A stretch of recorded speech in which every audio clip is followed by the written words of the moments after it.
Whose thoughts are they? Yours or the collective's? And how do your thoughts ripple out to others? Do you see your partner mirror you? What? What? What? What? Babe, what? What the?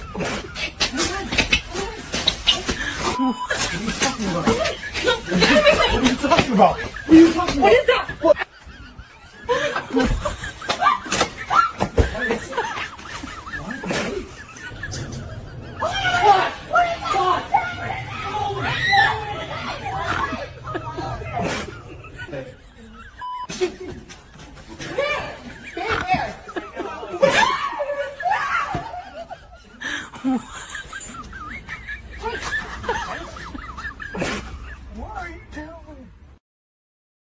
Or maybe our thoughts, our consciousness, reach further than just our significant other.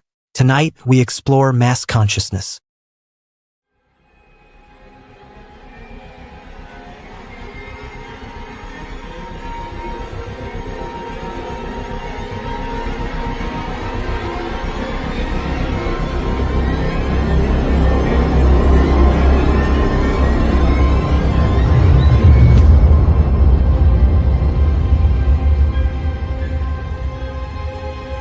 The truth is out there, and it begins with you. Welcome to the Cosmic Fold, where we talk high strangeness. Call us at 928-288-2942. That's 928-288-2942. Or join us by video. If you're at a computer, just look for the link in the chat. Buckle up, sit around our virtual campfire, and let's get started.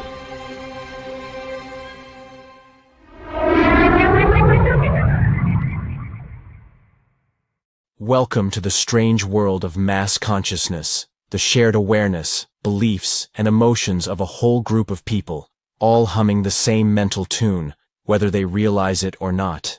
And guess what? One of the oldest and most powerful conductors of that tune is religion. From ancient temples to Sunday live streams, religion has never just been personal. It's been powerful. It's shaped the collective human mind for thousands of years. Let's take a tour. First up, morality. Religion hands out rule books. Think. 10 Commandments, the Quran, Buddhist precepts.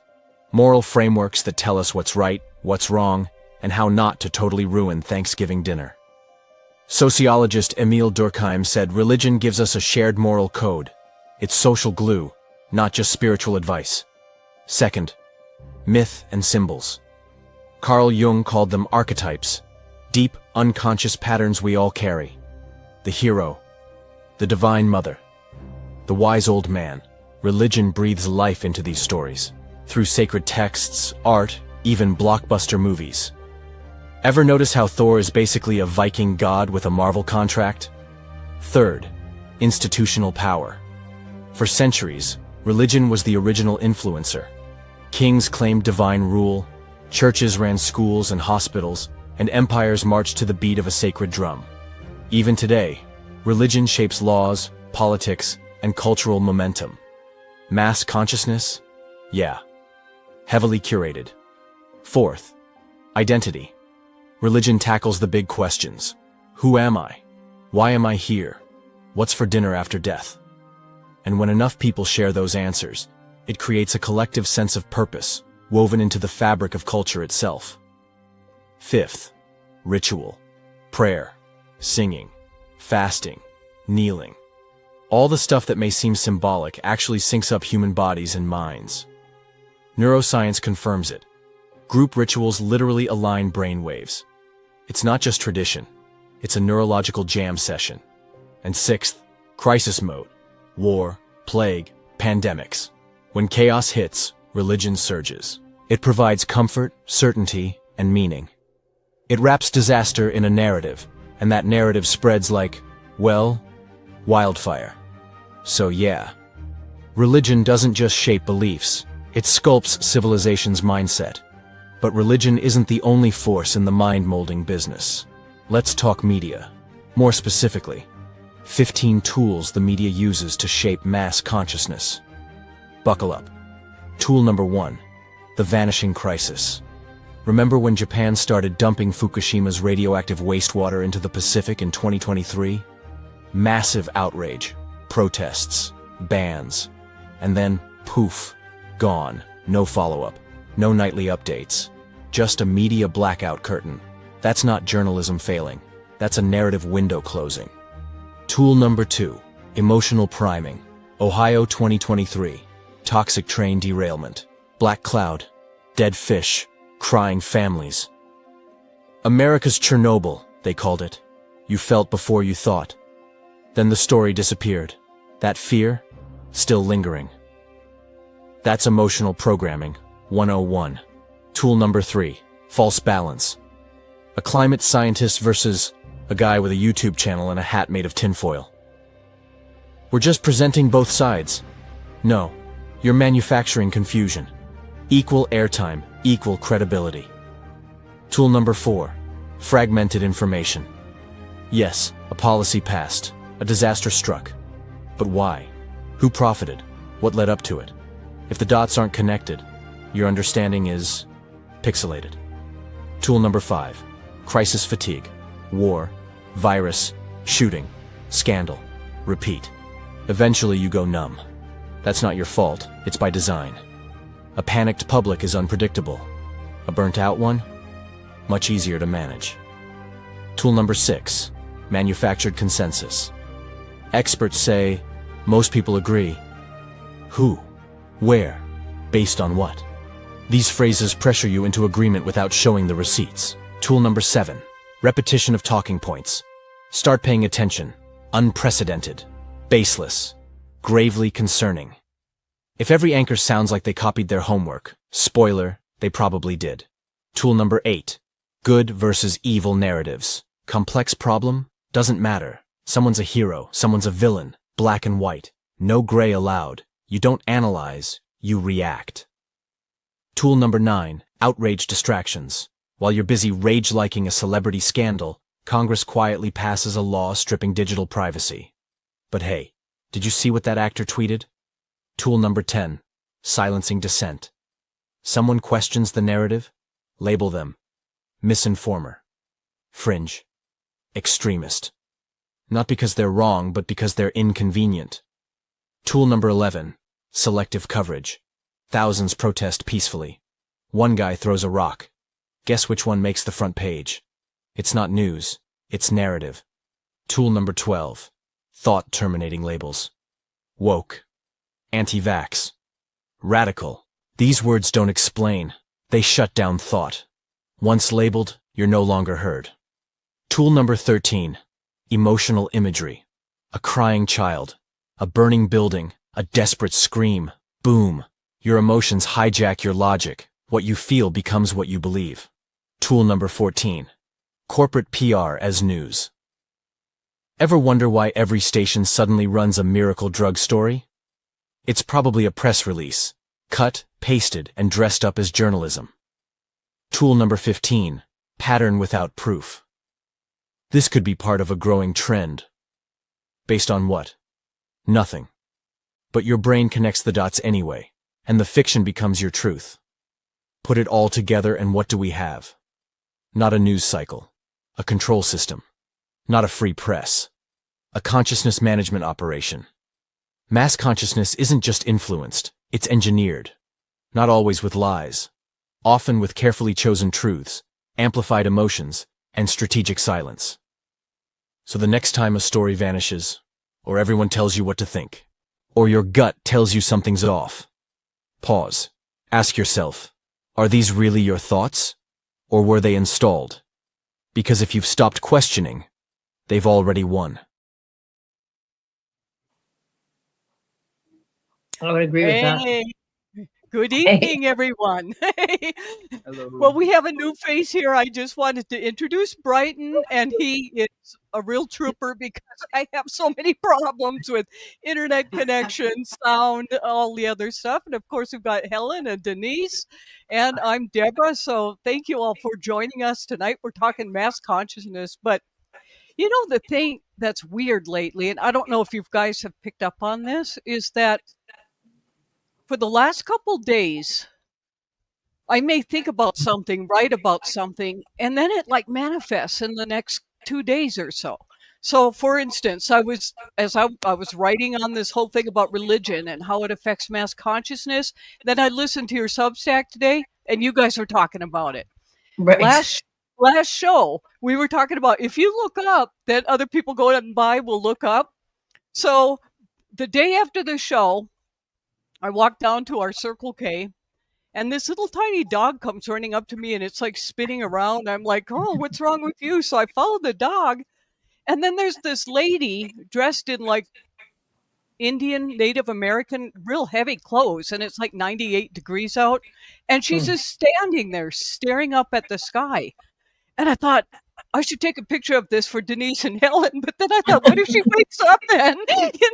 So I kind of walked by and I just kept kind of looking back, trying to act like I wasn't looking at her. And then she was like that for like 4 minutes, completely like still. So then the other thing in this video, when I was putting it together, the American Chernobyl, remember when that train derailed? Yeah. And it's like the story just disappeared. Well, on my water site, some guy commented to an article I wrote about groundwater. And he goes, I'd love for you to talk to me about what happened because the media isn't talking about what happened here in Ohio. And there's so it's just very strange that these things seem to be manifesting, and it's, I don't know if it's like reflecting the mass consciousness or what's going on. Are you having the same thing?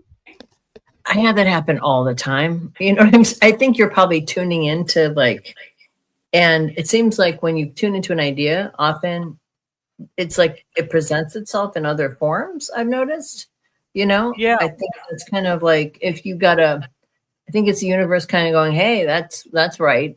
That's my take on it. There's something to this. And it's sort of like, yeah. Virtually 100% of what I do on my channel is the result of the culmination of a topic being presented to me, is what I call it. I'll read it in the paper, I'll go for a walk, and it'll be on a podcast. I'll come home and put the TV on, and there's a big documentary on it. And I didn't know that, And then I cannot tell you how many times I entertain myself. You don't do as many videos as you used to do, Denise, but, on YouTube. Right. But when you were really, in your prime, right. When I was doing that. Yeah. I would make a video, and then I was waiting for it to upload or whatever, and I'll kill a few minutes and I'll watch what you have to talk about. You're talking about what I'm in the process of uploading. It used to drive me insane because everyone's going to think, I'm just copying Denise. No, we're tuned in. It's so weird. Right. Yeah, it is weird. Yeah, I mean, you're right that mass consciousness is manipulated consciousness, and even like the structures of religion and all those things affect, how we see the world. I think about it too, in terms of we live in this very constructed reality that is of our own making, not just intellectually, but we live in houses separated from, nature. We live in cities where we maybe don't see anything but like a planted tree. We live outside in our own bubbles on the phone. We're not very grounded for the most part. And we a lot of people, religion sort of replaces their cognition, and they don't want to think about anything. It's just like, I just take on this belief system and that becomes my reality. And if you take on a belief system, then everything is going to reinforce that belief system on some level. You know what I mean? Yeah. Tell me what time to show up on Sunday. And when I get there, hand me a pamphlet of what I'm supposed to believe, preach from the pulpit about a specific part of it, and then reinforce it with a couple of songs, and we'll go home. Right. Well, and like it said, some of the ritual creates like this neurologic connection. Yes, it does. Yeah, it does. And so back in the day when I had this show called The God Discussion, it ran through Blog Talk and it was insanely busy. I'd get sometimes 2,000 callers a show. It was crazy because we talked about religious influence. Yep. Hey, Braining. Hey, greedy braining. And so, Yes, that's right. But anyway, I was like, this is like 20 years ago, like freaking out and warning everybody about the Seven Mountains Dominionism. Oh, And my this is like favorite 20 topic. years ago. Yeah. Yeah. And so I'm one of these, I'm kind of woo, but I also need fact. Right. And so it's kind of like, I'm not going to repeat other people's articles because I had a website that actually turned into a Google News provider just on these topics. So people are always stealing my stuff, and you know how that is. Right. And I thought, well, I'm not going to steal anyone else's stuff. I'm going to find out for myself. And so Lance Wallnau, who is like the big, you always see him in the White House now and all this other stuff, had this like thing in Sedona. So I called Gary down there in Sedona, and because he's a scientist, he'll do anything. And I said, will you go to this with me? And so we went. And we were like pretending to be Christian, and we were like getting into the thing, and Right. it was at this Gabriel of Sedona was running like this cult kind of thing there, and people kind of chased him out. It was like a new agey cult, and because they're giving up all their savings and money and everything and joining this thing, and so this is where they had this big Dominionist conference, and the walls in there were all black. It was just like a gay bar. I swear to God, it had great big huge speakers in there, and it's like blasting this Christian music. And there were people with these big flags dancing around, and we're kind of like seen that. Yes. That's weird. And then it's like a rave or something. It was. And so, and then they're like getting everybody all hyped up. And so Gary and I are like clapping, trying to pretend, because this one lady kept looking at me, and I thought, oh my God, she recognizes me from this website, and they're going to expose me as, a spy in their midst. And so she kept looking, and we're trying to do this stuff. And then finally they took a break, and we're just like, just whacked out from this and just hyper and whatever. And then this group of ladies came up, and I was like, oh my God, I'm exposed. And they go, we're so glad you're here. You're a demon chaser. Every time you clap, the demons are running out of here. And so then they all liked me. And so then I was like stuck in this. And so oh my God, it was like 3 days of this. And we were Gary and I, we couldn't even sleep at night. We were so hyped and whacked out from it. It was like a major like sports event, rock concert, all this other stuff. But maybe I was chasing demons, because when Lance was supposed to give his speech, he got sick and had to cancel out the rest of the thing. So we didn't see him, but it was crazy what was going on there. And people you would never think are Christian dominionists were caught up into this. And I think because they made it so fun and exciting. Right. Yeah, they started, I noticed that sort of like this adoption of all these, I noticed that all the Christian music sounds kind of like U2-ish, it's all sort of derivations of that. And it's all modern sounding and everything. And getting the kids in there, it's obviously, it's very manipulated. Yeah. It is. And then you think about how this reflects through our society. Look at judges. Look at the Supreme Court. Do we have to? But seriously, the way they're dressed and the pomp and circumstance and all that is very religious, kind of. Yes. And I noticed from the Romans, those black robes represent Jupiter. Oh yeah. No, Saturn. No, Saturn is Saturn. Well, one of those guys. Saturn. One of those old gods, right? Yes, Saturn is black. Yeah. But and it's in through our whole society, and so Denise, this is why I'm so interested in these experiments you're doing of, piercing past this. But one of the questions I had for you guys, I did a slideshow, but I don't know if we need to do it, but what is the difference between mass consciousness and the astral plane? And there's a big difference. Yeah, mass consciousness is manufactured by other people to manipulate you, right? I would say there's a difference even between the mass consciousness and the collective consciousness. Yes. Collective consciousness is sort of like the morphic field of all humans. And that sort of like ideas and things that are going to happen are kind of there. That's sort of what people draw from unconsciously. They don't really know. Tune Um, into, yeah. but mass consciousness, like, is mass media or mass ideas that are embraced. And then the astral plane is, it's like like the journey of every single soul, right? it's the astral plane is like another dimensional space that sort of, coexists with us. It's not really a consciousness. It's kind of it's like a frequency shift, if that makes sense. It's like a frequency above us. And then there's other frequencies above that. But the astral plane is a lot of the time where people go when they sleep. It's it's kind of where you have an out of body experience. I don't know. I'm usually wandering around in college without my underwear. Yeah, that's great. Or it's the day before graduation. And right. Those bad dreams. Those are psychological dreams. You're not on the astral plane. That's not the astral plane. Or you can tell the difference between an astral plane dream and a regular dream, because astral plane dreams are hyper real. They are very, very real. And we've all had those kind of dreams. They're like realer than real. That's an astral plane dream. So,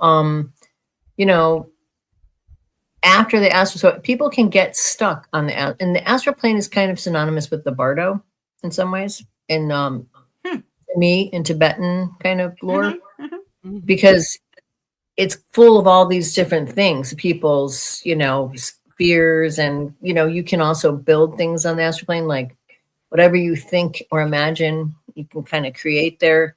So, people who don't transition completely kind of end up lingering in that space. It's because it's like, you know the Kabbalah kind of, right? A little bit. So there's the different layers. There's like Malkuth, which is our world. Then there's one right above us. Yesod, I think. And then there's the two pillars. And then there's Kether, which is the highest, or where God is beyond our, there's a void, and then there's the one God on the other side of that, which is creation and all of gnosis. And I think, when you totally transition to the other side, you're kind of in the Kether realm, but for people that can't transition because they're not finished here or something, they kind of get stuck in the in-between. And the astral plane is kind of like the in-between, like the bardo. When you said astral plane, I was actually totally thinking about the Akashic records. Oh yeah, the Akashic records. That's different than the. I know. I know. Yeah. I know that, but how your mind just goes to the wrong place. Well, it sounds similar. My mind goes to the wrong place all the time. So well, the Akashic records are kind of like the collective consciousness a little bit. They're kind of related, slightly different. History of your journey, past lives, and into the future lives. That's what I was talking about. Right. Yeah. That's kind of like, that's slightly different. I guess the Akashic records are kind of, you could think of them as sort of like a library, maybe, or encyclopedia. Yeah, kind of like a library, or kind of like where all the information of your karmic stuff is stored, and all the lifetimes are stored. So it's more like a big database or something like that of information, and it's I don't know what plane of existence it exists on, but I don't think it's on the astral plane though. I think it's kind of on one of the other higher levels. Yeah, I wouldn't even conflate the two. I don't know what I was thinking. No, it happens. I mean, don't worry about it. But, the thing, you wonder how you can break free of the mass consciousness, or if that's even good for you in a way, because, sometimes when I see, like in Phoenix, after Reagan, closed all the mental health institutions, and then there were all these people that were homeless. One of the things that struck me was that many of them seemed to be extremely sensitive, could pick up on your thoughts. Yes. And repeat them back, and some other things with that. And there's a part of me that wonders, well, did these people just like disconnect from this mass consciousness. You know what I mean? It's almost like you need a balance of it, I think, to navigate in the world, but to be able to understand where you're being manipulated. Because I think what a lot of people think are their own thoughts are not. It's just That's all very of this true. stuff in Very the true. consciousness. I And think then it's once you get into your own thoughts, people think you're nuts. Yeah, I struggle with that all the time because I believe that completely, and I'm always checking myself and reminding myself, back up a minute, what are you buying into? But I think you can make a conscious effort to disconnect from that manipulative control. I hate large and I'm very social. Hate large gatherings, hate concerts, sermons, any group where everybody is singing a hymn or praying, groupthink, pledging allegiance, Right. Oh, I know yeah. the same way. I hate all that stuff too. Yeah. If everyone's doing it, I immediately am suspicious. Yeah. No, I don't. I agree. I'm the same way. I'm totally the same way. I used to sit out the Pledge of Allegiance when I was in first grade, in kindergarten, second grade. I would never stand up for it all through school. Well, it was against the religion I grew up in, so we got a You had to religious do it. class, It was at regular secular school. I just wouldn't do it because I used to watch the footage of the Vietnam War as a little kid and be like, this is not, I don't agree with this. You know what I mean? Yeah. And I'm like, this is not right. So and this whole war machine stuff, it's like fed to us like we're supposed to buy into it, and no, it's horrible. That whole display at that military parade just made me ill. The money, the waste, the lies. Yeah, everything about it is horrible. Symbolism, yeah. Yeah. Well, and we've got 4th of July coming up, and I'm just so disengaged from like this group think. I'm going to get some things done. It's just like, I don't know. I just feel that way about all holidays and whatever. If I want to have a holiday, we're going to have it whenever it's a good time, and we all get together and have a good time. Not having to do this thing of buying all these presents, doing all of this stuff, going along with the traditions. Traditions. Right. And, that's, I don't know, I guess part of the conundrum I have even in my own world, like law is very much based on tradition and case law and all of that kind of stuff. And I don't really think that way, so at least in environmental law, a lot of it is new because we're finding out new things and doing different things. So it's not like the same rote kind of thing that a typical legal kind of practice would involve. Yeah. I went so far down this rabbit hole when I was in college because, I went to Cal Arts, and during that period, it was postmodern period. And everything was about deconstructing everything. And so, did Elon Musk go there too? No, I don't think he's a deconstructionist. I think he's just a moron. No. He's not. He's just bad at what he does, I think. So, you would sit there and look at someone's art and you deconstruct it based on some Freudian theory or some, Lacan or whatever, Foucault or all these different philosophies and Marxism. And I just, after like the first, 6 months of the year, I was like, but, we're using Freudian psychology. Freud is totally off base. If you read Freud, it's like he's totally. And his personal life was a bit much too. He was a perv. He was a total perv. He was a cokehead who raped his own daughter. And it's like, and everything was about his penis. And it's like, that's not really, he believed in, penis envy. No, I think it's womb envy. That's what patriarchy is based on, right? So I started doing all that, like thinking for myself, like, why are we using these? That's like, you're deconstructing a house with a hammer or something like that. It didn't make any sense to me. So then I started talking about deconstructing the people that we're using to deconstruct, right? So I went down this I got in so much trouble doing that.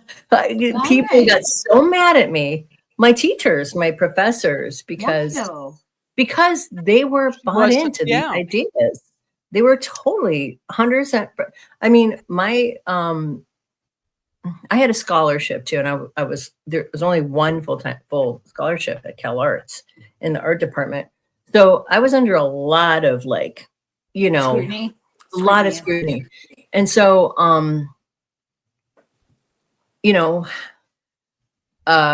I was, putting up posters saying we have to deconstruct the Freudian model and all these different things. And my the head of the art department came up to me. She was a Marxist feminist, and she was really pissed off at me because, she was a Marxist feminist, and that was her identity. Yet she shopped at the Beverly Center. You know what I'm saying? And it was like, it's you know what I mean? It was like, you're not a fucking Marxist. It just the sort of cognitive dissonance that was so clear to me at 18, but she's a 19 years old. Her primary driving ethos. She wasn't a teacher. To get her students to think. Well, she wasn't a teacher. She was actually one of the people in the National Endowment of the Arts. She was pulled into, I don't know what the point of her was. She was a terrible dean, actually. She ended up leaving after about 4 years. She got all these people like Baldessari, who is this really famous artist, to quit because she was just really difficult to deal with. But, having a conversation with someone who has buy-in, because everything is a construct. And even the things that people sort of, I think about this a lot. Unfortunately, I think about it too much. And maybe it started at this period where I just went really fully down the rabbit hole. I would be in class and people would start quoting, Lacan or Foucault or whatever. They'd be like, what do you fucking think? You know what I mean? You're using this other person to sort of speak for you. What's in your fucking head? No. You're using the other person to look like you're intelligent. Yeah. Or just, it was just like, this is bullshit. You know what I'm saying? It's like, use your own brain, use your own instincts. Figure out who you are instead of adopting all of these different people's ideas. And, unfortunately, it seems like to me, and I could be very wrong, but people that would be attracted to these kind of discussions are the types that have the courage to think their own thoughts or try to figure out, are these my thoughts or not? Right. But I think many people go through life thinking that they're thinking original thoughts when it's not original. It's just very true. I think that's another thing you see, especially now in the culture. You get hammered with these ideas, right? You're blue or you're red. You're this or you're that. And if you're not blue, if you are not on team blue, well, you can't criticize anything the people on the blue team do because you're on team blue. You know what I mean? Do you remember the pushback we got when you and I were both criticizing Biden?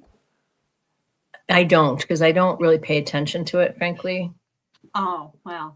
I don't pay attention to that kind of stuff because I feel like, if people don't want to hear what I have to say, they don't have to listen to me. I'm not going to change my perspective or what my gut tells me or what I know to be true, based on my own eyes, ears, and perception and ability to kind of think about things. Right. Just because someone doesn't like it.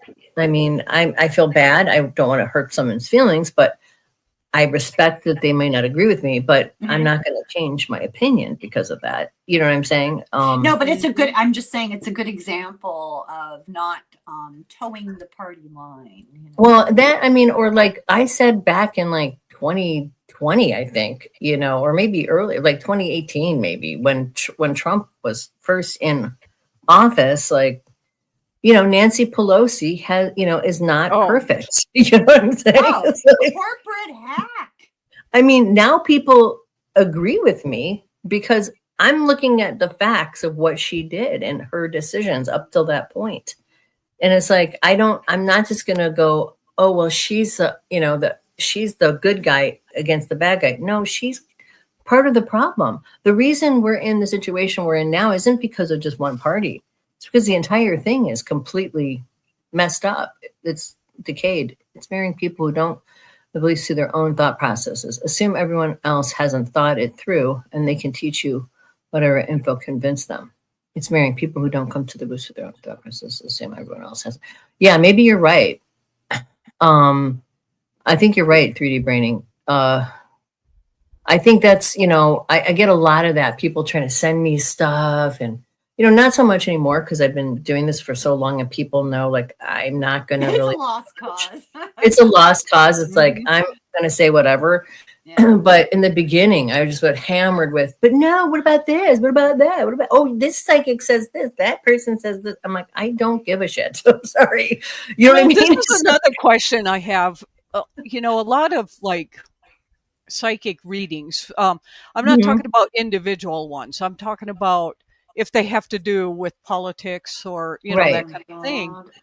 Are they just basically mirroring the mass consciousness? I mean, because that's what it sounds like to me.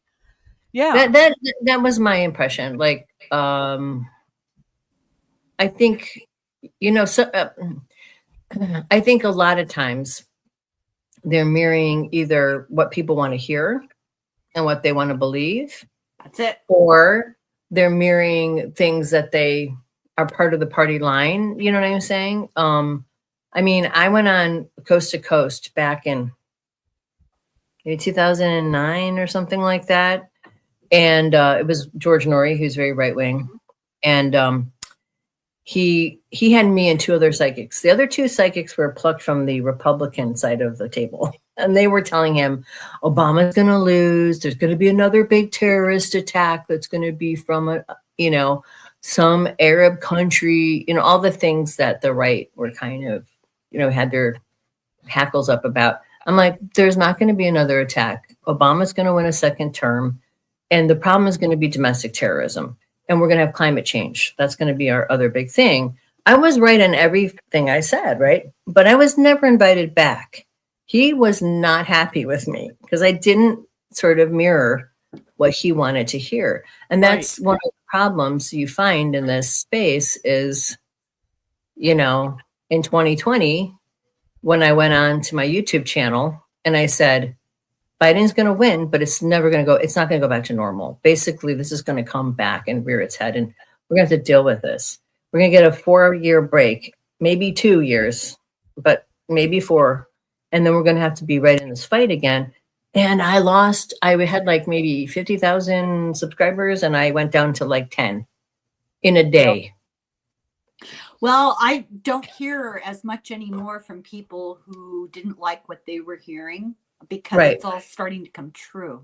No, I don't mean that I'm not a gloating. Same. I agree. It's been my experience too. Now people are like, well, maybe she knows something then. And because it's happening, but yeah, people don't want to hear it. And I understand that because nobody wants to get scared. I don't want to hear it either, I don't want to know this. With you. You don't want it. Yeah. Yeah, I get it. I understand that. But I don't think it's that psychic either, like my predictions. No, it's logical. I think it's kind of like, you're watching a narrative unfold. You have reasoning and, an ability to sort of see what's coming around the corner based on all of this information leading up to this. You just have to be paying attention and thinking, to be able to figure it out. It's not that obscure. It's discernment, but I wonder where you draw the line, Denise. Sometimes I feel like, how can so many people not see it? And my sirens, my red lights are flashing. Is that just being hyper aware? Is it discernment? Is it psychic? And what's the difference? I think it's a personality type, but you don't just believe everything you hear, like what Deborah was saying. I don't ever believe I don't believe even when things happen to me, I question it. I mean, it has to be like somebody else, sometimes I don't tell people things because I'm like, I can't prove this. It's just really fucking weird. And I'm always surprised when I tell people really weird things. They're like, oh yeah, that's like, really? You just believe me? I wouldn't believe me. You know what I mean? Really but this is part of, I think that we're so ready to believe things is part of, unless you weren't brought up in a religious environment, but it's always drilled. You have to have faith. You have to have faith. You have to believe without the facts. That's the thing. And like we were taught, that if you don't, you're going to get your head chopped off, in the end times. And so Wow. it was like Very your visceral. whole Next thing week. was like, you must believe. And Right, so right. when that is driven in, you know, one religion that, I'm not going to name who they are, but they thought that they were getting artifacts and things, and these people were selling them like these artifacts from America, and they believed Oh, like this because, relics. Yeah. yes, Holy and relics. they're very innocent in their belief in things because it's hammered in constantly. You must Yeah. believe, you must have this faith.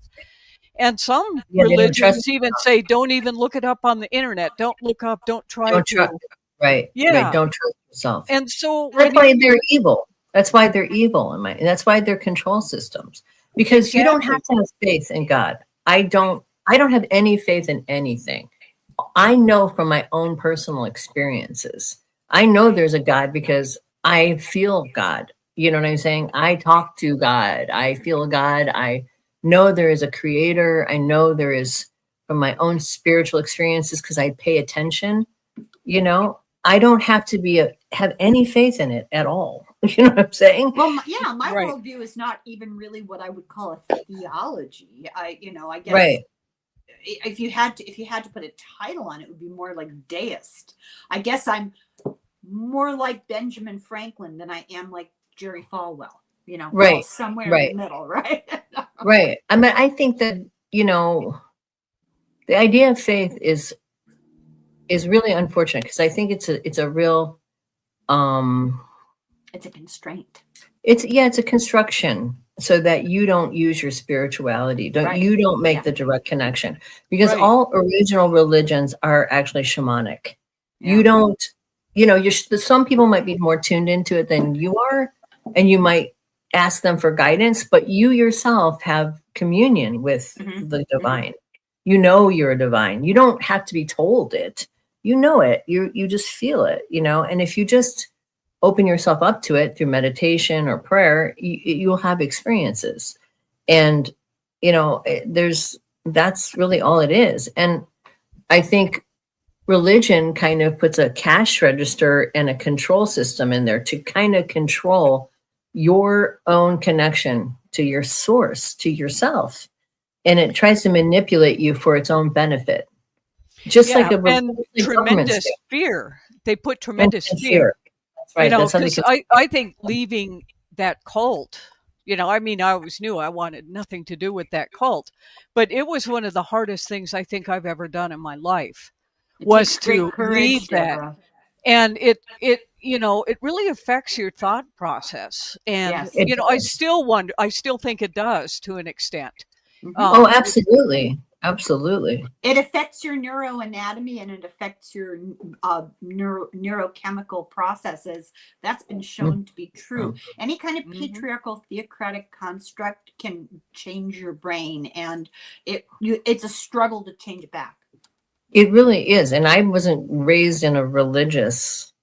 I mean, my dad was Jewish, my mom was Catholic, and they couldn't decide what to do. And then he died, and I insisted on having some kind of well, what happened to him? You know what I mean? So I kind of sort of, the rabbi's like, oh, well, you have to, make her a Catholic, and introduced us to that situation. But I mean, even my little bit of, hearing it in the household with my grandma, who was really Catholic, or my mom, who had internalized a lot of really negative Catholic guilt stuff, and my dad, who had guilt from being Jewish, you know what I'm saying?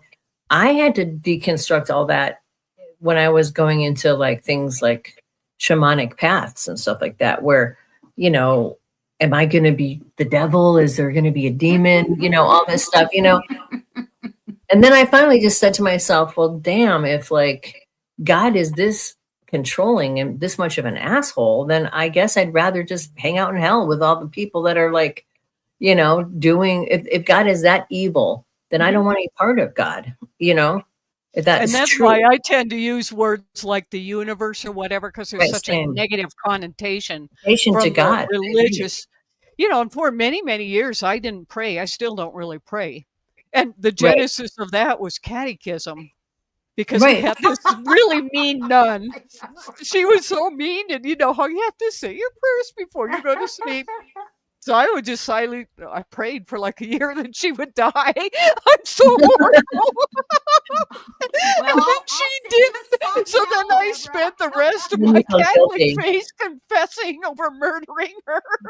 That's funny. You know, but when you're a child though, and you believe that kind of stuff, it does affect you, and I think that's the mass consciousness manipulating people. What does. 3D braining is saying. 3D. Yeah. That's exactly what she's talking She says, about. I grew up evangelical, and there's even a segment of that population that believes your lack of faith makes the world worse for them. It's weaponized control by the group. That is so true. It's mob thought, you know. Yeah, no, I think it's true. Yeah. I mean, the way they try to convert you and everything. And yeah. I think that's also part of what's going on with this Christian nationalism and this belief in what we're supposed to be doing in Israel and all this other stuff, you know, to bring about the end times. I have never understood that. And to me, it sounds like the most awful thing ever, you know. And then I had gone to some, like, before I just went totally, somebody else doesn't pray either. Oh, so now we know who to blame for the current situation. Well, but it's kind of like, why make the demands on the God or universe to do your will or whatever? Just, you know, that's why I don't pray. You know, right. I'll light candles or put whatever if somebody is sick. Oh, it's right. It's the same thing. Yeah. But this is what scares me about the erosion of church and state separation in government. That you have people that are fanatical about this stuff. Right. And they want the end times. They do want the end times. That's right. Yeah, we were in trouble when they made Mike Huckabee the ambassador to Israel. I knew that we were screwed. Yeah. And going to these dominionism conferences, and I think I ran that show probably 10, 15 years of it. I just I quit. I couldn't handle death threats all the time. And, you know, I mean, even... What are you talking about? It was constant. When I had that God discussion show, I had everything from Scientologists to evangelicals just threatening to kill me. So one time I went out, my truck was full of... it was waxed, and it was like, you Jew lover, and it was bad. The Scientologist found where I lived and slashed all my tires, and I mean, it just got old. It was like, Scientologists are really probably 3 to 4 death threats a week, you know, and it gets old because you don't know which ones are real and which ones aren't. Right. And at that time, it was like, this is why it's very frightening to see this erosion of church and state, because there are a lot of very, very good religious people. I'm not like denigrating religious people. No, that's true. But there are extremists, just like in the little opening video. Does the news show the 10,000 people protesting? No, it shows the one that throws the rock. And so you always have that extremist in the religious thing too, that just like makes the whole thing bad. Sour. Yeah. And that's sours it. And we have a I will say here. Using the Bible as a blue to yes, that's right. Jesus to come back. Well, Jesus isn't going to come back. Yeah. He has tickets for another galaxy out here. Yeah, you know, there's nothing like a little light vandalism to encourage you to join a religious group. You know, come slash your tires. That'll convince you. Well, I mean, if anyone read Thomas Paine stuff, you know. Yes, I did. I was, you know, and then he wrote his own like Bible while he's in prison, and you know, most people don't even know. Nobody even knows where he's buried because he didn't buy into the religion, right? You know, so he was probably truly our founding father, and nobody honors him. Well, he is intellectually. Yeah, he was intellectually a huge reason why. Yeah. Why we have the United States, but it's just because. And then who was the what was that free thinker, Robert Ingersoll? Is that who it was? Who went around the country, and I think it was the 1920s, 1910. He was this great orator, and he was a free thinker, and he kind of took the same mantle as Thomas Paine, Thomas Jefferson. Read his stuff. You know, these deists were so against bringing church and state Yes. together They were because they terrified. saw the evil of religious control. Well, they And- came out of, I mean, they were in the Enlightenment, which was post, you know, the Catholic Church controlling and strangulating Europe and everything and killing people in mass. The Inquisition I mean, and monarchy. hand yeah, in hand, yeah. The Inquisition, the burning times. I mean, you know, people, I used to get at CalArts into arguments with some of the religious students and be like, you know, and bring up the evils of that were done in Christian. And they're like, well, you can't blame Christianity for, it's like, yes, actually you can blame Christianity because the whole thing is a death cult, really. You know what I'm saying? It's a death cult. It's about a guy who is sacrificed on a cross, who bleeds to death to remove your sin, which I don't know what that is all about. Like you have original sin. And then, you know, so now you can get into heaven, which is all this Roman construction. It's really not, has nothing to do with Jesus. Okay. I just want to say, and they had to make him into a god because the Romans were basically, you know, and that imperialism was merged together with this cult in, you know, this, you know, Sephardic cult or whatever, you know what I mean? Or whatever. I love Thomas Paine. He really helped me. And he hasn't got as much recognition. I agree. Totally love with you, Crystal Blue. That was, I read a lot of Thomas Paine too, and it helped a whole bunch. Do they still Interesting. teach about him in school? We learned about, I mean, we studied his work, you know, in school. And you know, all that kind of stuff is disappearing. They, you know, look at what's going on in Oklahoma now. I mean, how they're trying to completely change the curriculum. Waters? Are we talking about Ryan Waters, that idiot? Oh my God. Well, there are people that don't even want to think that they want to say dinosaurs lived at the same time as humans because they think the earth is only however many thousand years old. Well, probably they watched the Flintstones. Yeah, and but then and until your eyes are open, it's like, you know, a lot of us have read I've read the Bible like 8 or 9 times. And it depresses me every time. I find it so depressing, but I do. And I'm sorry, but it's like in the first 2 books of Genesis, it conflicts. yes, You know, like one of them, yes, like exactly. you know, That's the woman is created out of the rib, but the other account is is the we, created the equal. Elohim, Elohim. Yeah, I mentioned I was in a great books class in English, AP English, and I brought this up to them. This was our first assignment, was reading Genesis, and I was like, "There's 2 different stories here. There's a story about you know the Elohim and the we, and it even refers to God as a we, and then there's a God that's an I, and then there's this other story, and it's like this doesn't make any sense." And she's like, "Oh, she just." It was like it just went nowhere. It was like, "Are you?" How can you not see this? It's like so obvious. But the thing is, though, you have detached from the mass consciousness. But so many, this is where the mass conscious, everybody just believes this narrative. I mean, I can't tell you how many Christians I have met and asked them if they read the Bible. No, they probably not. And I said, but if this is the creator of the universe, you would think you'd want to read the instruction manual. Don't they? You know, but it is. But but the Old Testament itself, like Denise is saying, it's like there are all of these different accounts, it seems like. Right. Which makes me, your last Substack was excellent. And, you know, this whole idea about, you know, we're kind of like this experiment sort of thing. It's almost like these different like aliens were writing about the experiment in a way to me, what this is in the Old Testament. Because then you get into Joshua, right? And so this God is supposed to be so, you know, omnipotent.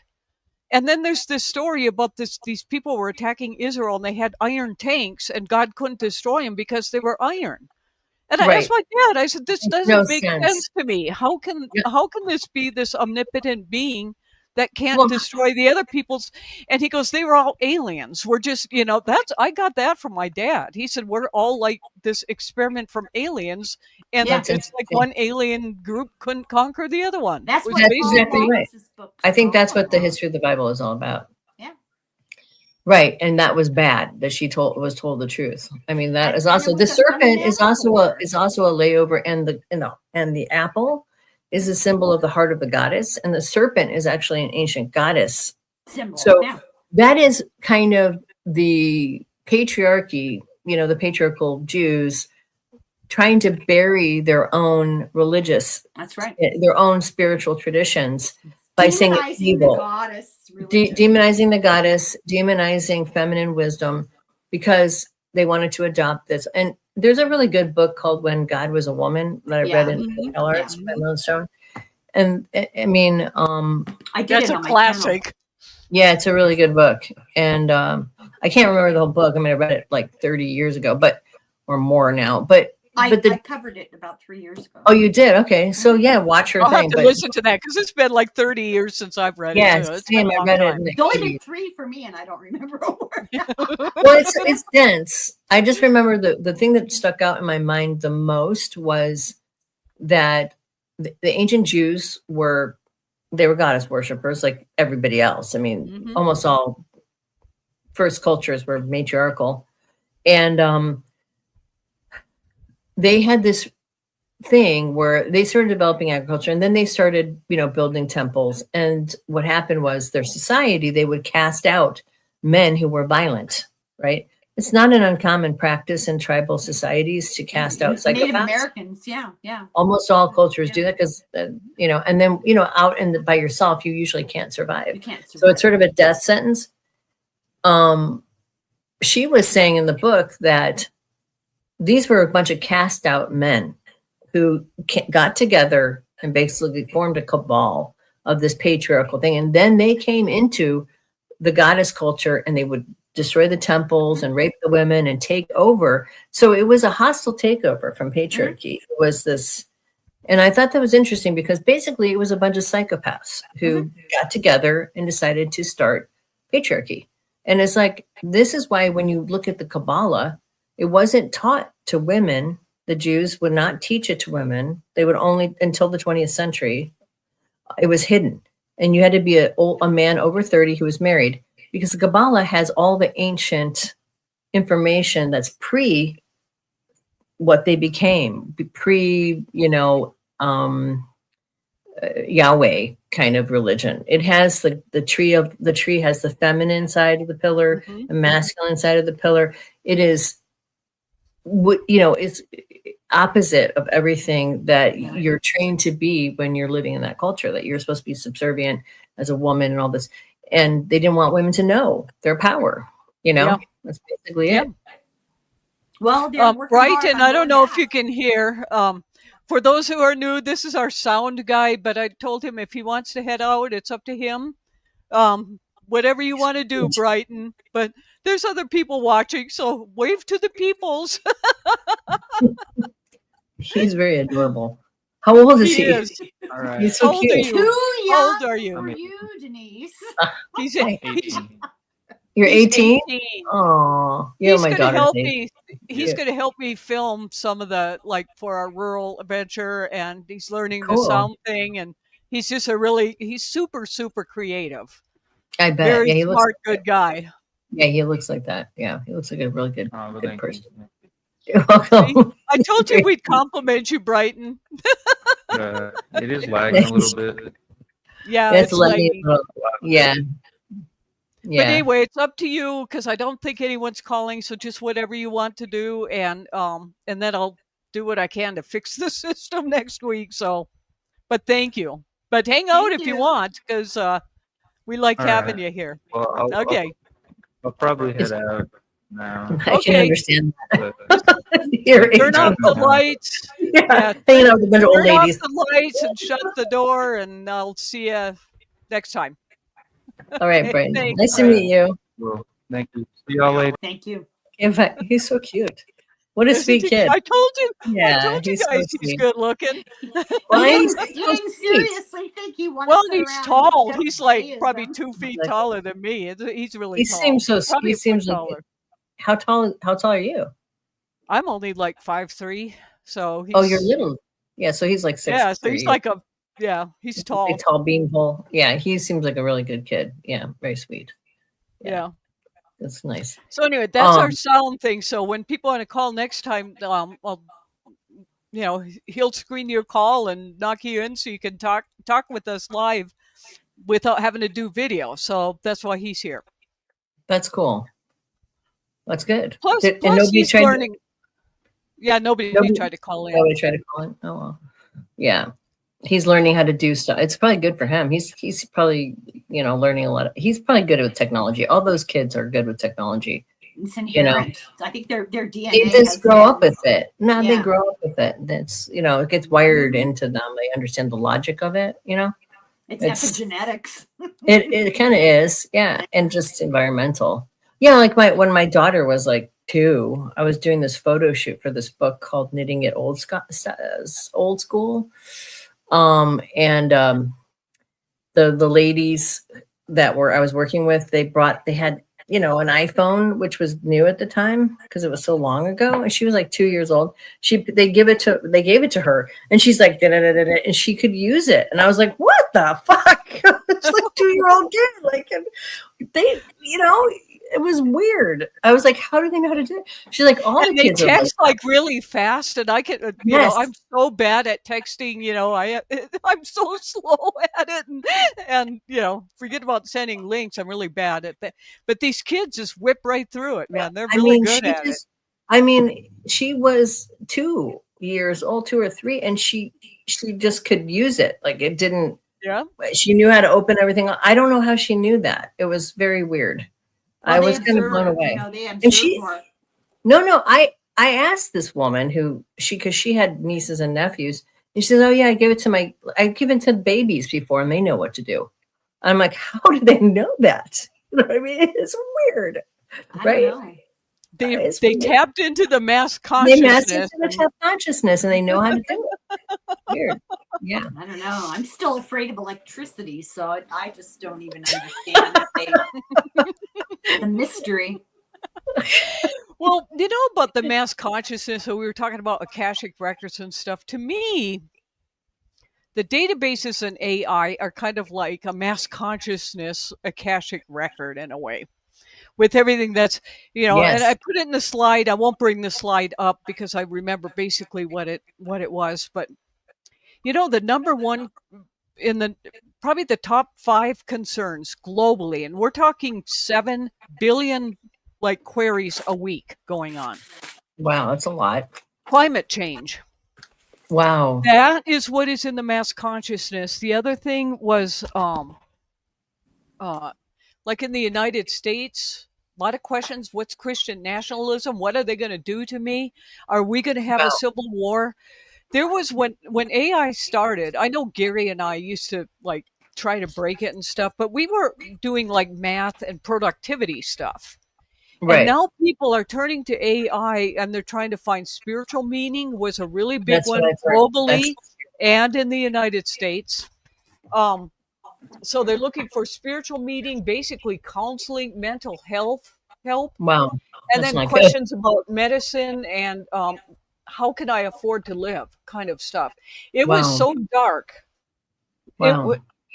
It really surprised me how dark it was. Look at globally. This article that I cut out. I'm so surprised you mentioned this. Can you read that? Yeah, and that was one of the things in there. This is, but I was very interested if this is a reflection of mass consciousness.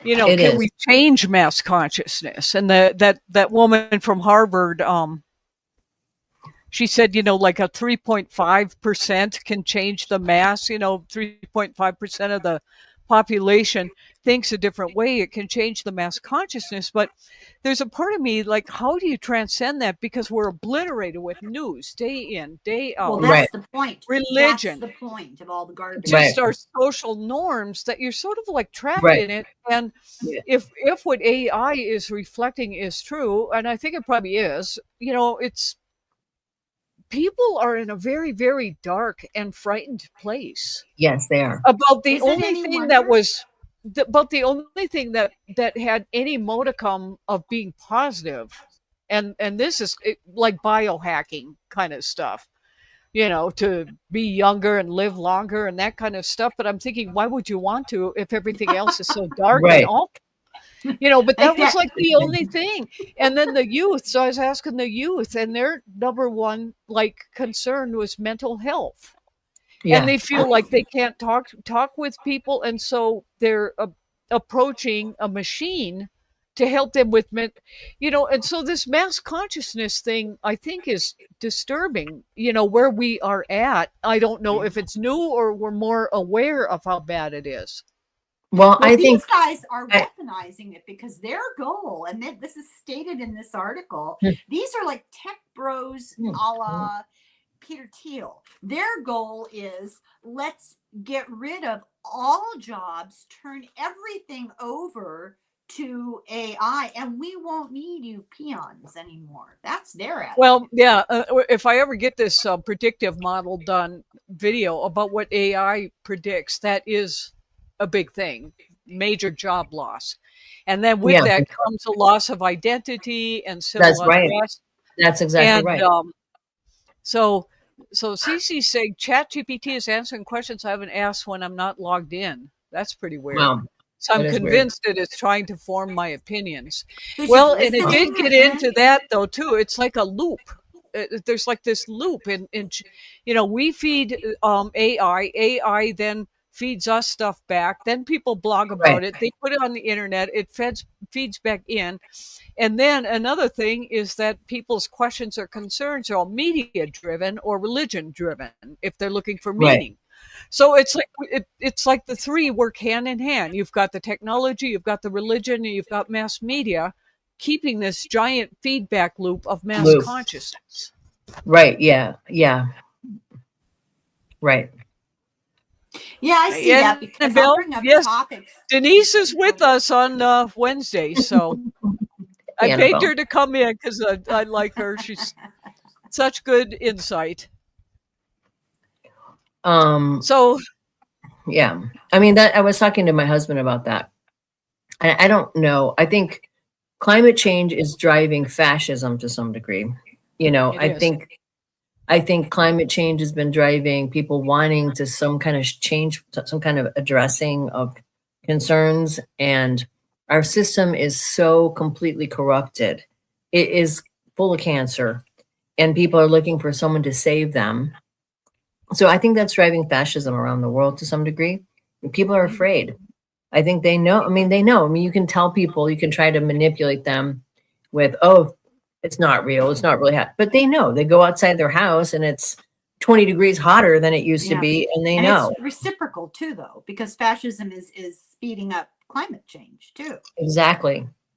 Remember back in the day, this is when I think Newt Gingrich was in office. I remember he and Nancy Pelosi sitting together talking about climate change. We need to do something about it. And the military was putting things out, and they still have since then, but now it's getting buried about that this is truly a global threat, is climate change. Even the Navy has to move their ships because you can't. Right. Yes. And the thing is, they think immigration is bad now, which I think a lot of that is a myth. It's biased, but this is going to be a huge driver of people migrating to different areas just to survive. Is the climate. Even right now, all the wildfires. So my throat was kind of sore today. So up on Navajo land, what started 2 days ago, 50 acres was burning. Then it was like 200 acres. Now it's up to over 10,000 acres. They're evacuating on the Navajo Nation right now. Then we have like 3 other fires back kind of where it's not even on the news now. Not even on the news. It doesn't even make the news. And so there's fires like everywhere. California is burning. And then part of this, I think, feeds into this religious sort of like confirmation bias. You're going to hear wars and rumors of wars, earthquake, all of that stuff, like end times kind of stuff. Right. So it's like, yeah, let it burn, whatever, because it makes it they created migration. And I think there's some truth to that. I think there's a great deal of truth besides to that. the racism. That's true. Well, and then the dark side that I have is kind of like, I see even in this little town here, how they use the prison population to like mow the lawns at City Hall and do all this free labor. So I'm just thinking, yeah. Well, yeah. And then so you put all these people in these camps. And then you just force them to work for the corporations for free and pick everything. Right. That's right. That's right. There have been 3,200 fires in California already. I Oh my believe it. God. Wow. You know, Wow. and the thing is, what a lot of people don't realize is when these fires go through and it rips through the forest, then you get this really dirty floodwater that That's goes right. down. That's That's right. quite Hmm. toxic. And Yeah. so it's not like you can just use that for farming or whatever. And plus, that also creates flooding and washes out Right. roads. Right. And Um, mudslides. Yeah. It All changes kinds the whole of, ecosystem because of the particulates in the water, right. the ash, even just. Right. It's toxic. Yeah. yeah. Yeah. So I don't know how we got off on that thing about climate change, but it's Well, Well, with you were climate oh, change, because because of the it's in the AI, mass. right? Yeah, It is and part so of the mass people, I consciousness. think, Yeah. they feel like, because it's all getting banned right now from the U.S. government website. You can't say certain words like climate change, Gulf of America. I mean, what the hell? I They're know. like changing the whole like. And so I think some people are going to things like AI because they feel like you can't ask your government anymore. You'll be condemned for using the word climate change. And so they Wow. go to AI to ask about, well, what does this mean? How is this going to affect me? Right. And so this is what I'm talking about, this loop. And then you get the news that's, and then that feeds people's worries and, about wars and whatever else. And then people feed that into AI and then they put that Right. back in the internet. And so it's like this loop of mass consciousness. So Right. that is And why that's I'm so interested, problematic. Denise, in Right. how you are piercing through that, because I think that mass consciousness right now is very, very toxic, and we need to somehow break through that because it's so negative and depressing that it's hard to find good solutions. Beyond that, we have to break through that toxicity somehow Yeah, I because it's agree. toxic. It's like sewage floating around, and we No, I keep agree. dumping I more think in the toilet, and it's backing up, and we just flush it again. It's bad. it is bad. I think I'll get extras of test for yeah. You read my mind. I've been sitting here thinking about Yeah. prisoners washing cops' cars and Mhm. mowing Right. lawns. Yeah, that's right. And I started thinking about these camps that they're making. In November, I said they're going to build labor camps. They're going to Right. round people up They were and put doing them in that labor camps. right. I mean, Oh, they started building they started building a lot of these things in the last Trump administration. They were never used completely, but they started this process. He wanted to build a moat along the border and fill it with alligators and That's right. poisonous He's snakes. insane. Okay, let's be real. He's insane. But back to the whole consciousness thing. This is a really, really dark period of time, and we are in an existential threat. I mean, this year I got, is not just a turning point in terms of we don't do anything about climate change. We're guaranteed to have a 2-degree temperature shift. The last time that happened was during the Ice Age, and it was in the other direction. So this is basically an extinction level event. And at 20, well, we're already in it. What is it? Are we We're in the past 6th the or deadline, 7th I think. extinction? Yeah. We're in a Right. mass extinction right now. we are in a mass extinction event. Exactly. Yep. And if we don't change this, there is nothing there's not gonna really be anything left here on this planet. So I think this is driving the greedy, self-centered people to kind of go, I need to get as much as I can, because they think, because of their training in mass consciousness and their buy-in, that money protects them. And somehow the more money they have, the more secure they feel and the more power they have. And they think that's somehow going to inure them from death and climate change. It's not going to. Your bunker isn't going to, your canned goods are going to go bad after a few years. What are you going to do? I mean, you're going to be down there with your family starving to death on your rotten, food. I mean, come on. This is part of that whole, like, mass consciousness also has, I think, segments of consciousness too. Like the wealthy mass consciousness is different than the normal mass consciousness. And they have like a very competitive, greed driven, more. I have to be the most power. And it's very insecure and kind of always needing more. And that is, we have this massive income inequality. We have AI coming that's going to And I was talking about, this is what I was going to say. I was talking to my husband. I actually was talking about this back on my channel in 2018 because Uranus, I said, is going to go into Taurus, and that's going to be some kind of massive change in people's jobs. It's probably going to be some kind of technological revolution that comes. It's going to eliminate a lot of people's jobs. So this is coming for us, right? And we need to think about how we're going to deal with that. How are we going to feed people? How is your identity going to be?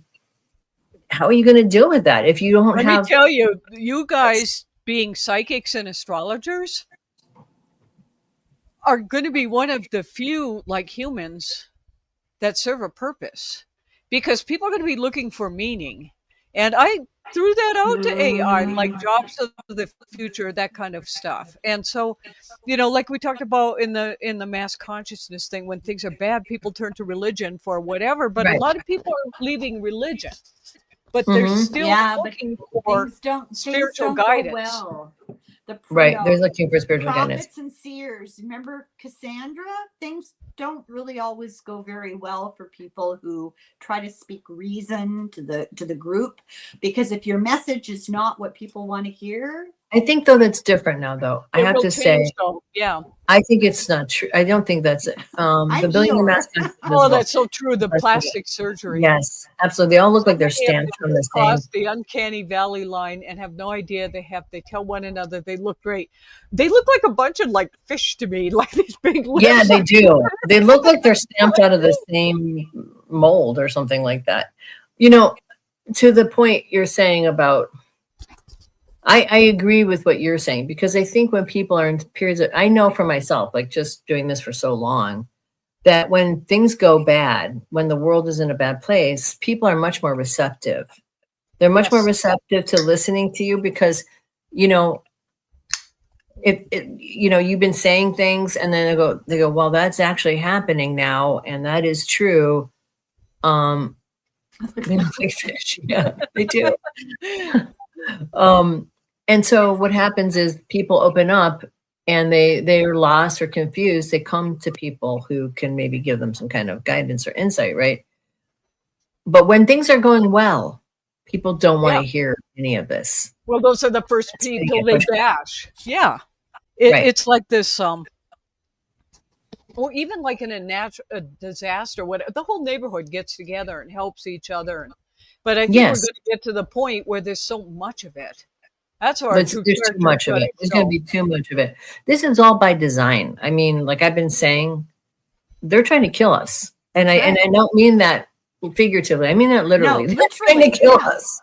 Everything is being done to kill us. This budget is intended to kill millions of people. Yes. Well, and it's overwhelming, because remember in the day when there would be like a natural disaster. Oh my God, we'd all spend our money to charities to help, to do this, to do that. Now there are so freaking many of them. You can't keep up. You can't keep up with it. I just give, here locally to the Arizona Food Bank, because the government shut that down too. It's like the farms and everything that feed the kids in school. So that's happens to be my thing, that I donate. Right. Yeah, I mean, that's the problem. Once you get to this level of there's so much disaster, and what's really happening is all these legislative choices are going to put us in a situation where we have bird flu breaking out. They are trying to kill us. They are. You've got bird flu breaking out. You've gotten defunded NOAA. So, hey, hurricanes are going to hit Florida and the East Coast, and no one's going to really be able to predict it. Nobody will be prepared. People are going to die from that. And there's no purpose in that. Defunding, aid to people, defunding SNAP, defunding Medicare and Medicaid, so that people just can't, what do they do? They're old, they can't go into a nursing home, just let them die.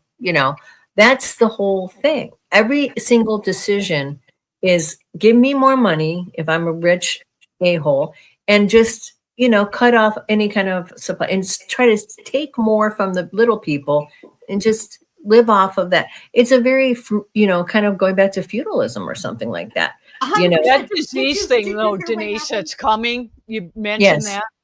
Yes, I mean, I bad. just felt almost like I was going to have a heart attack because I just Yeah. saw how bad it is going to be. So I mean, bad. really bad. And there's Yeah. some You know kind what of they like did cloud this thing week? that has to do with it. I don't know what it is, but I just saw something that, It's I mean, scary. literally, I feel like I'm going to throw up. It was that Yeah, bad. it's really bad. It's going to be really bad, I think. Worse than anything we've ever seen.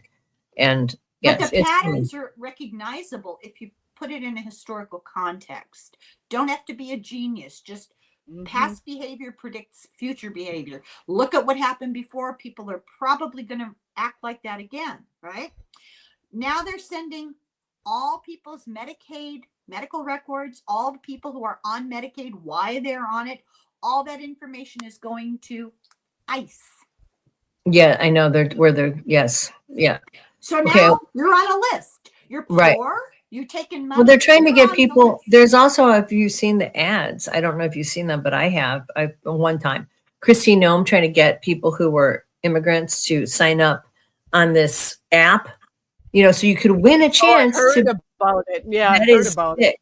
It's like getting the Jews to sign up for, on the registry. I hope nobody does it.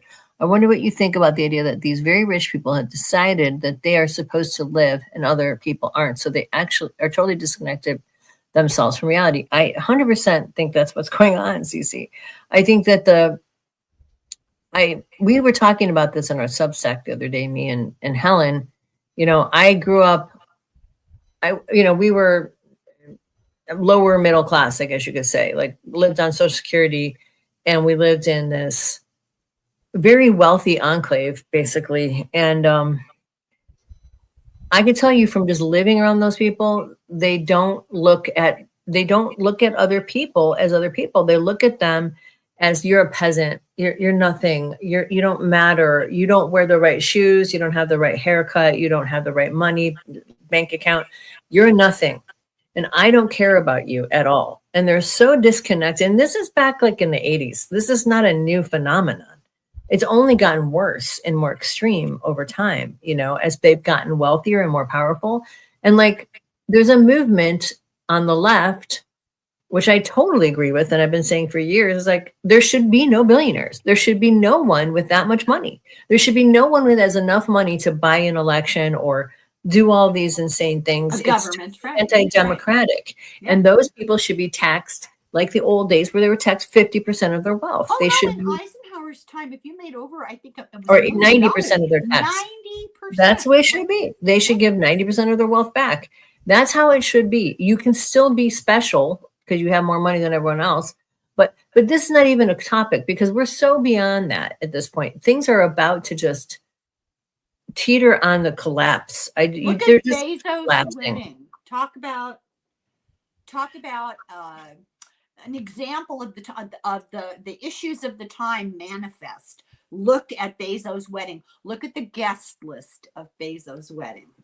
Do you know what I'm talking about? Yeah, right. No, it's just obscene. But the Yeah. point is though that it doesn't, these things like that we're talking about, like the wealth inequality, the coming of AI and displacing everyone from their jobs, climate change reaching a point where there is no exit from it. And basically, this is this is scary stuff, and that young people are being born into this. That's why they're so anxious.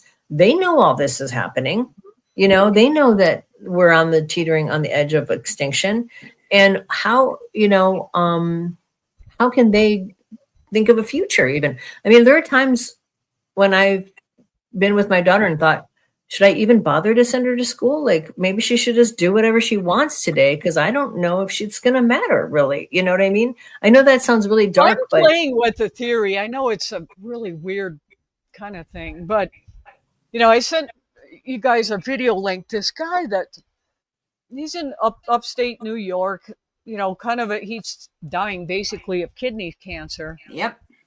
And he goes to this restaurant. There's completely different people in there that own the restaurant. Today's installment, they went and got the county records, and there's like a third party that owns the restaurant.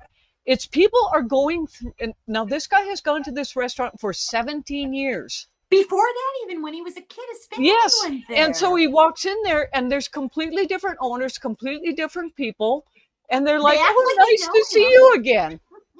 And he and his wife are like, Who are these people? Are we Yeah. crazy? Are we in the Twilight Zone? Remember last summer around this time when I went through that weird thing over the Yeah, moon yeah. and I jumped through the time thing?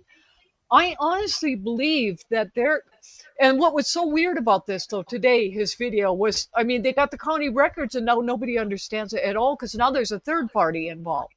So Are you reality is totally fragmenting now. Now I don't know if it's our mass consciousness perception of reality that's creating It like sounds like the Mandela like effect.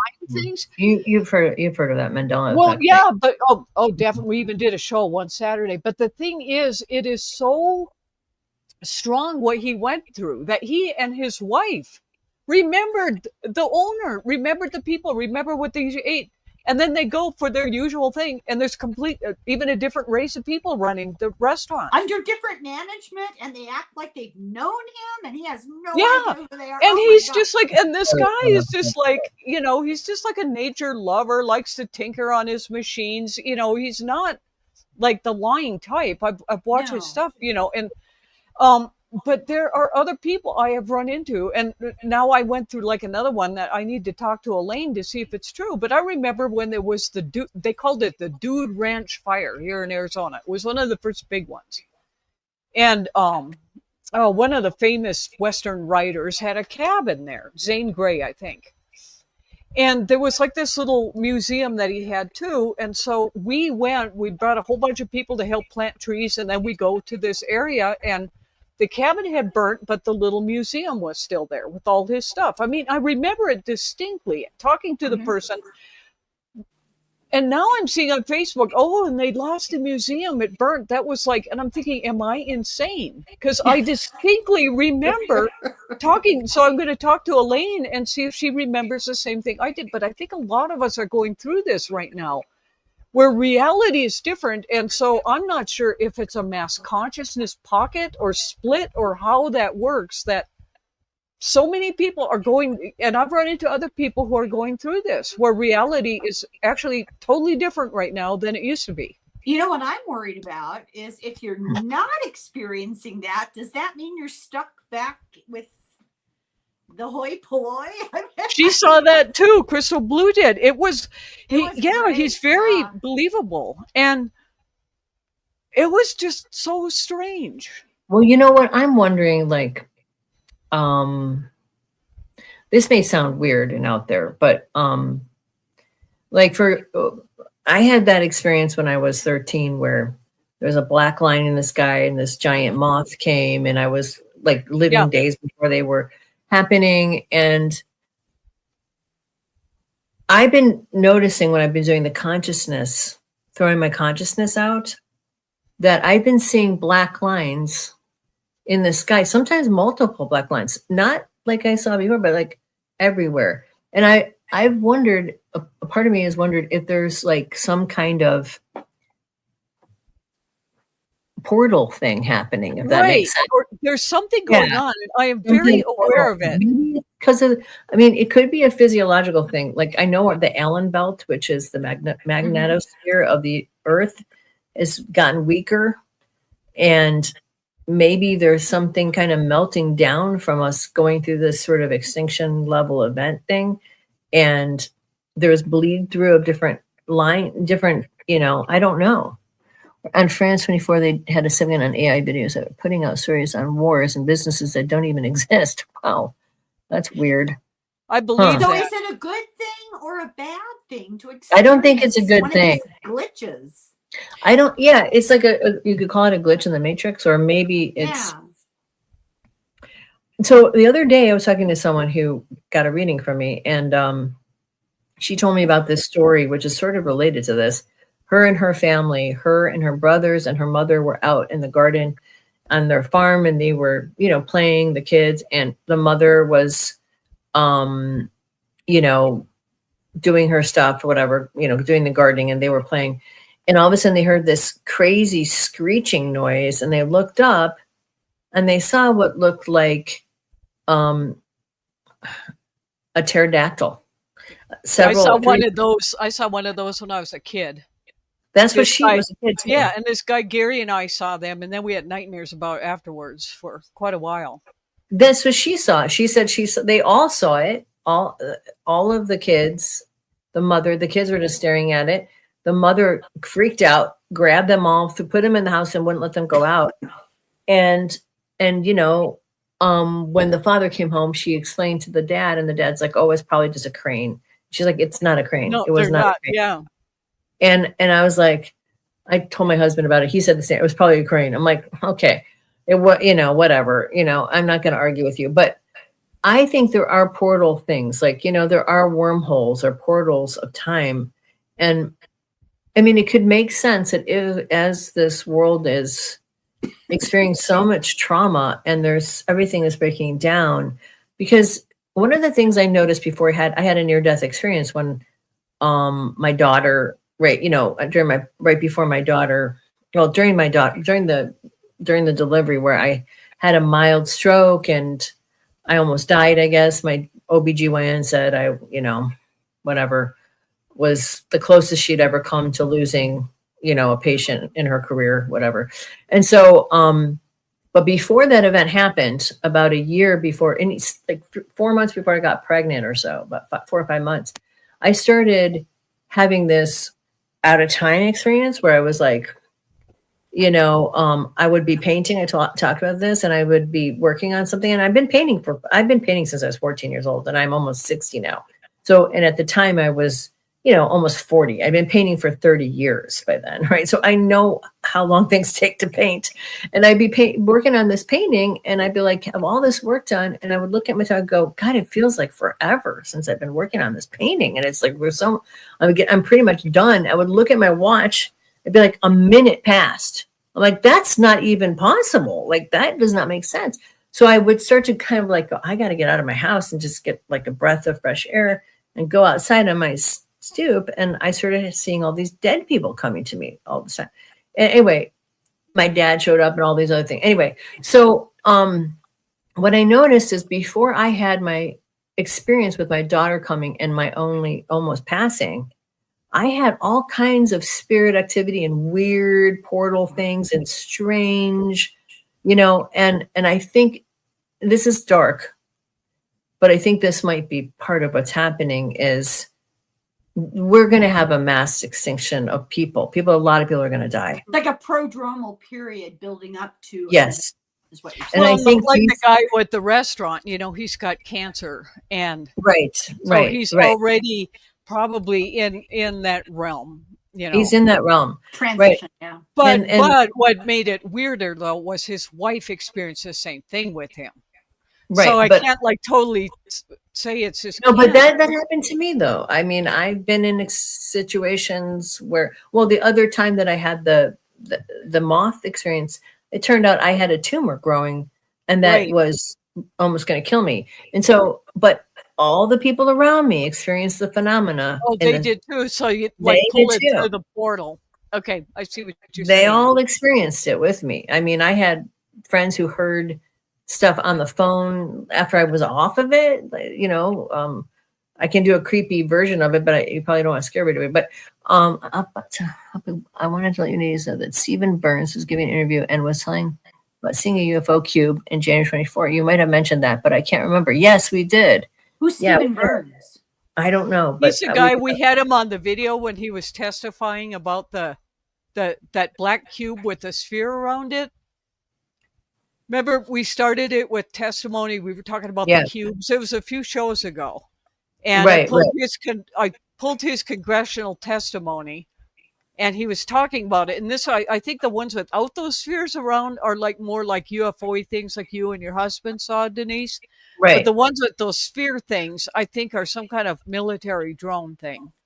That makes sense. It's probably back engineered from the other cubes. Yeah, but he was the one that testified about that. Well, I remember the conversation, but I don't. Did they show him or just what he said? Yeah, no, I put it up for when you know how we do our intros to the show. Yeah, it was in there. Oh, there was Burns. Has a YouTube channel. Yeah. Oh. No, I know who. I know who she is. He is. I postponed time about 4 months ago because I had more than an hour. 5 minutes. No dead people after that. Just like in a hospital. Yes, I've had that happen as well. I one time drove from, if you knew California, I drove from basically Valencia, right, all the way to Venice Beach in 20 minutes, which is not possible. Yes. Oh my God. That's an impossibility. Yeah. So And then yeah. like the friend I have that passed, that you look so And my much friend Mary was older. with me, so she's experienced it too. Yeah. And this friend, Right. she looked, I mean, Denise looks so much like this friend that I had. And we were always She in these Eastern like, European. Right. always in these like time, like things all the time. Right. It's Right, like, right. you know, but for us, we'd be gone for like hours and hours and hours. And her husband would get so pissed at us, like, oh, you guys are just out partying and you're doing whatever. And we're like, no, we left at like 11 and Right. You're having missing we'd time. like, yeah, it's like 11:15. And then we'd look at it. It's like, oh no, 12 hours had gone by. We don't remember any. Wow. We didn't. Wow. I mean, she's now Passed passed. She on. died. Have Like you my- ever had right. hypnosis to try to maybe dig into that? You probably have Yeah, some. if I could find somebody I trust, I would. But Yeah. Right. I'm hard to hypnotize because I don't trust people. Yeah. I don't blame you. I'm the same. Yeah. Yeah. I don't blame you. Well, so should our next show, should I see if I can dig up some stuff about all these weird time things going on? That would be Yeah. interesting. Yeah. I Yeah. think that would be really interesting. So Yeah, because time I've held you much longer than our normal Oh hour. no, it's fine. It's When- okay. When have we had a normal hour? We never I was gonna ask what's normal.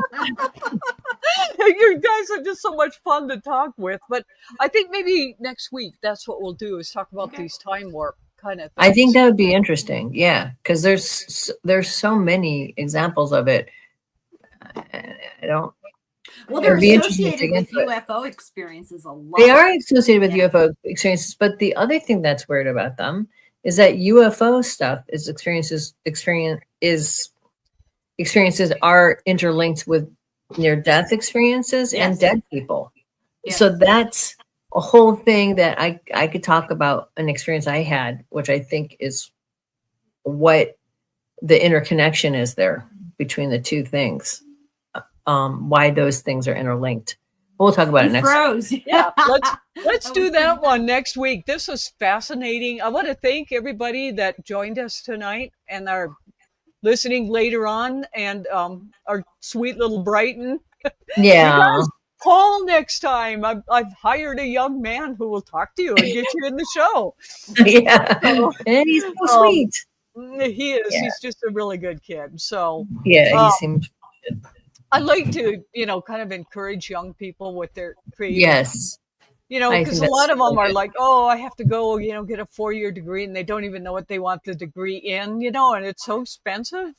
Yes, I'm it more is. like, well, hey, if you want to hang out and just try some of this stuff and find out if you like Yeah, it. because you don't always need to go to college to do stuff like Well, this. yeah, and just try different things that you wouldn't have the opportunity to do in school. Yeah, exactly. You just might like try it. out. You might want to study something related to it too. But yeah, I've had this parade of kids that come through. I just hire them. I'm usually their first That's sweet. job, and It's really cute. I've got this one. She's she's just wonderful, and she's been working for me since she's been like 11. It's her Aw. job, and That's you so know what? But she's so calm. I just like to do that for the kids, because it gives them this sense of like, Yeah, I'm purpose. important. It's And good. Yes, It's absolutely. so good that you do that, because there aren't those sorts of opportunities there used to be. Yeah, that's true. yeah. Very true. Yeah.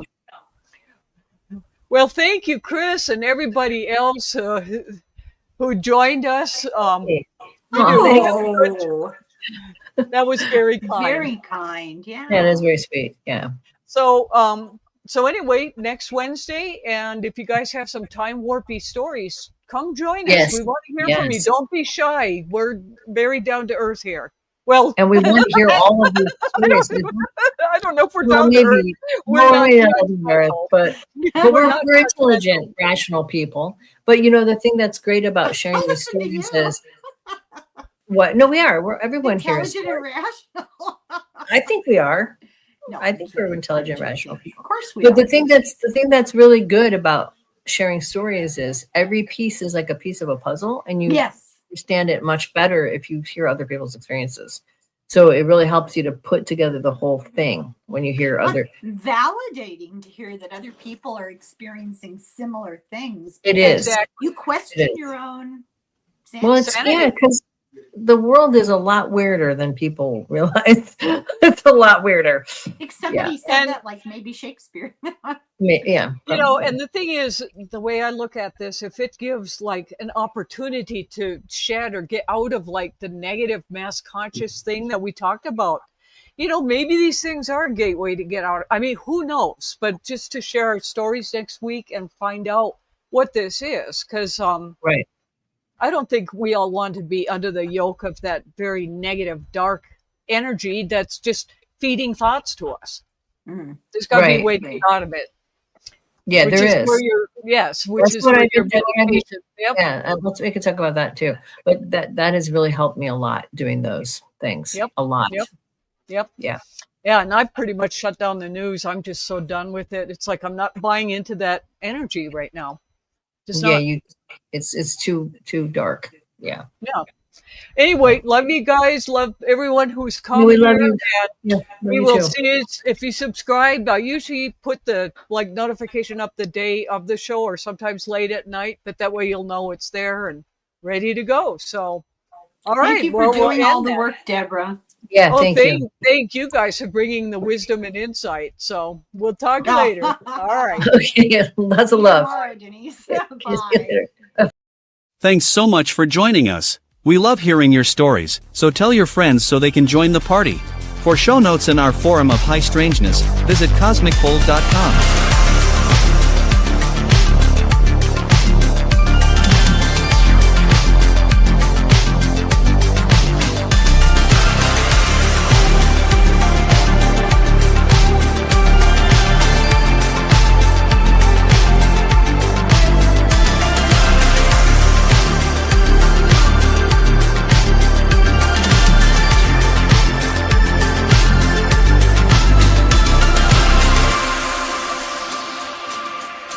Remember, Cosmic Fold airs live on Wednesday and Saturday nights, so be sure to subscribe and click the notification bell to know when we're on air.